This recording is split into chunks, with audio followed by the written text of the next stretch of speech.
नीतीश कुमार का व्यवहार बिल्कुल अमानवीय और घटिया व्यवहार था। वो डिग्निटी पे हमला है। वो ये भी कह सकता था बेटा हिजाब को नीचे करो ताकि फोटो आ जाए। वो मुझे नहीं लगता वो डॉक्टर या बच्ची उसको ना हटा लेती। खुद को मुंह से ऐसे करना ये गुंडे मवाली जैसा व्यवहार है जो कि उसको शोभा नहीं देता। मगर मैं खुद मानता हूँ कि वो साइकी का पेशेंट है, मनोरोगी है। मनोरोगी आदमी को चीफ मिनिस्टर बनाया हुआ है। ये देश में लोकतंत्र का पतन है एक तरह से।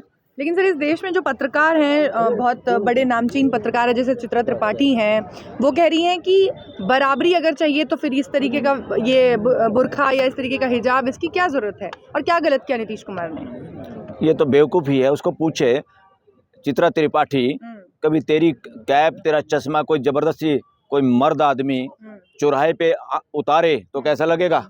नॉनसेंस बातें करें। ये सारे भाड़े के टट्टू हैं इस तरह के पत्रकार।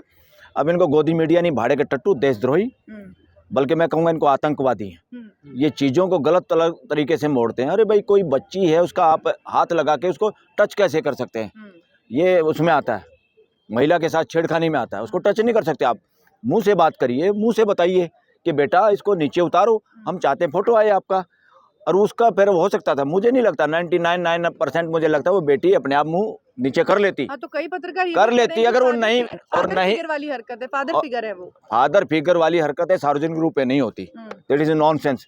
ये जो दलीलें देते हैं ना, ये घटिया दलील देते हैं। और इस तरह की घटिया दलील इस देश में गोदी मीडिया दे रहा है, जिसको मैं देशद्रोही मीडिया कहता हूँ। प्रियंका भारती हैं, आरजेडी की प्रवक्ता हैं, वो कह रही हैं कि चुपचाप इस पे उसकी पार्टी को, उसके प्रवक्ता को, उसको खुद को माफी मांगनी चाहिए। वो कोई आदमी अच्छे इंसान से बड़ा नहीं है, कोई प्राइम मिनिस्टर, कोई चीफ मिनिस्टर। ये रैंक बड़ा नहीं, ये जिम्मेदारी के पद हैं, ये बादशाह नहीं है। उसको चुपचाप माफी मांगनी चाहिए। बेटा मैंने अपनेपन में किया है, मगर ये गलत किया था मैंने, और मैं मानसिक रोगी भी हूँ, और इस वजह से मेरे को माफ करो, और मैंने कोई वो नहीं किया था, आप मेरी बेटी हो। प्रियंका भारती कह रही हैं कि भाजपा की संगति का असर है ये इसमें तो कोई दो राय नहीं। ये तो अच्छी बात हो सकती है कि भाजपा की संगत जो चाहते हैं, भाजपा से वोट जो चाहते हैं, टिकट जो चाहते हैं, और आरएसएस की गुड बुक में जो रहना चाहते हैं, वो ढोंगवादी बातों का प्रचार प्रसार करते हैं और उसके उन बातों को तवज्जो देते हैं जो आरएसएस को पसंद है। इसीलिए तो आप ये देखेंगे आरएसएस को नेताओं के चरित्र से कोई लेना देना नहीं।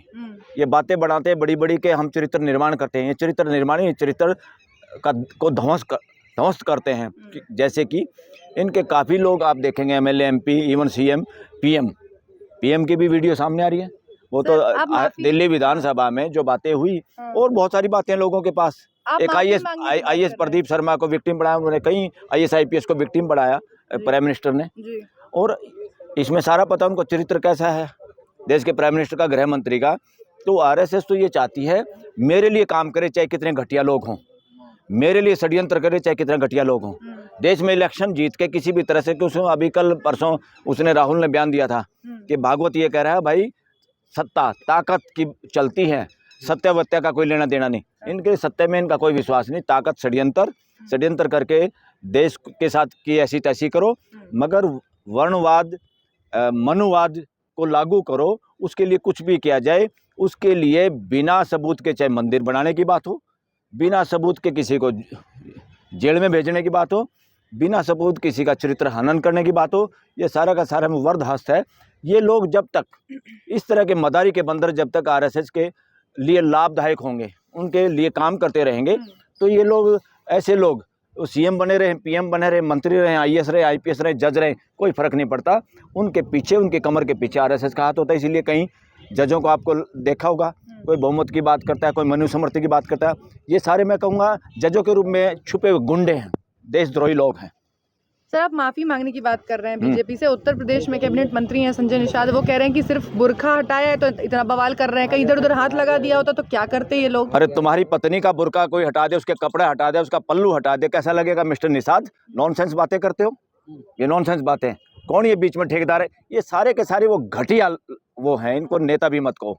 ये गिरवे चरित्र के आदमी हैं जिनका कोई आत्मसम्मान नहीं, कोई आत्मसम्मान की बात नहीं, जिनको गरिमा का पता है नहीं, मानवीय गरिमा क्या होती है। भाजपा जेडीयू कह रही है देखना चाहते थे कहीं पुरुष तो नहीं आ गया बुर्के की अरे वो नहीं आता तो सीएम कौन होता देखने वाला?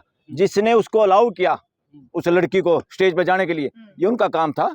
कोई महिला टीचर, महिला प्रोफेसर चेक कर लेती, भाई ये कोई लड़का तो नहीं है भेष में, कोई आतंकवादी तो नहीं है। जब तुम्हें इतना डर लगता है, तो सारी जिम्मेवारी नीचे चेक हो गया होगा, सबका चेक हो गया था। बुर्का उतारने की कोई जरूरत भी नहीं थी, और उतारना था तो एक सभ्य आदमी की तरह कहते, बेटा बुर्का उतारो, मैं खुद चाहता हूँ आपका और हमारा फोटो चेहरे के साथ आए। ऐसी शालीनता से बात करता है तो कौन किसको बुरा लगता है? अच्छा लगता है सबको, तब हमें लगता है फादर लिविंग। मुख्यमंत्री तो खुद महिला सम्मान की बात करते हैं, अरे की बात करते हैं। वो बीमार हो रहा है, वो मानसिक रूप से एक विकलांग आदमी है, और क्योंकि विधानसभा में उसने एक बकवास की थी, उसके बाद चाहिए तो बिहार के लोगों को था ऐसे बीमार आदमी को घर बिठा देते। हमारे बुजुर्ग आदमी जब बीमार हो जाते, माँ बाप भी हो जाते ना, हम उनको घर की जिम्मेवारियों से अलग करते हैं, उनकी सेवा करते हैं। उसकी सेवा करो भाई। इसकी सीएम की, इसको खागड़ क्यों बना रखा है, सांड क्यों बना रखा है जिस सीएम बना के तुमने? नॉनसेंस है। इसमें बीजेपी भी दोषी है, आरएसएस भी दोषी है, और मैं कह रहा हूँ बिहार की जनता भी दोषी है। महिला सशक्तिकरण के नाम पे 10-10 हजार रुपया 1 करोड़ 40 लाख महिलाओं को दिया गया है सर, सशक्त करने के लिए। नीतीश कुमार तो सशक्त कर रहे हैं महिलाओं को। सशक्त करने तो इलेक्शन जीतने के लिए दिया था, और उसमें देश की सुप्रीम कोर्ट, हाई कोर्ट ने देश के साथ गद्दारी की है कि वक्त के साथ। इसी वजह से ये इतनी बड़ी रैलियां करनी पड़ी कांग्रेस को भी, वोट चोर गद्दी छोड़। मैं कहता हूं जल्द इस देश में नारा इस तरह की रैली होगी, न्याय चोरो कुर्सी छोड़ो, ये होने वाला है। क्योंकि अगर ये न्याय के रूप में जो बैठे हैं लोग, जिम्मेदार लोग, ये समय पे काम करें। सबसे बड़ा धोखा अगर किसी ने दिया, इस देश की जुडिशरी ने दिया, खासतौर पर हाई कोर्ट और सुप्रीम कोर्ट है इस देश को। अदरवाइज तो 75 साल में या लोगों को सड़कों पर आके इतनी बड़ी बड़ी रैलियां क्यों करनी पड़ती हैं? यहाँ लोगों के बोलने का हमारा अधिकार, राइट टू एक्सप्रेशन 161वें नंबर पे है दुनिया के 180 देशों में। कौन है इसके लिए जिम्मेवार? सुप्रीम कोर्ट जिम्मेवार है। इसलिए देश के लोगों से वो है, ये नेता वेता तो कम नुकसान कर पाएंगे, आपका सबसे ज़्यादा अगर कोई नुकसान करेगा या किया है, वो देश की जुडिशरी पे नज़र रखो। कौन जज हैं, किस तरह के जज हैं, किन लोगों को जज बनाया है? जो जज वर्णवाद, मनुवाद का एग्जाम्पल दे के इस तरह की बातें करते हैं, अपने जजमेंट में बात लिखते हैं। कभी कोई गीता का ठेकेदार है, कभी कोई मनुस्मृति का ठेकेदार है। इनसे तो कंपलसरी रिटायर्ड कर देना चाहिए आदमियों को। इनको जजों के रूप में रखना देश के साथ षड्यंत्र होगा। नीतीश कुमार चुनाव में कह रहे थे कि सबसे ज्यादा मुसलमानों को उत्थान नीतीश शासन में बिहार में हुआ है, चैन से सांसें ले रहे हैं। अब ये हिजाब खींच रहे नीतीश कुमार। चैन से सांसें लेना कोई सीएम और पीएम ठेकेदार हैं क्या? ये हैं क्या हम चैन से सांस लेंगे? ये हमारा मौलिक अधिकार है, देश के हर नागरिक का चैन से सांस लेना। दूसरे स्टेट में जिस तरह मुसलमानों के साथ लिंचिंग हो रहा है, जाति हो रहा है, ऐसा यहाँ बिहार में नहीं हो रहा है। ऐसा है क्या? बिहार में नहीं हो रहा क्या? अभी आप कह रहे थे कोई बिहार में भी ऐसा कोई केस हुआ? अभी कोई लिंच अब शुरू हुआ है। हाँ, अभी लिंचिंग पे क्या करें? तो इसलिए ऐसा कुछ नहीं है। इस तरह की ठेकेदारी ना करो कि हिंदू सुरक्षित होंगे, मुसलमान सुरक्षित होंगे, सिख होंगे, ईसाई होंगे। इस देश का हर नागरिक की सुरक्षा की जिम्मेवारी संविधान की है, और हम सब की आपस में जिम्मेवारी है। किसी सीएम पीएम नेताओं के भरोसे मत रहना।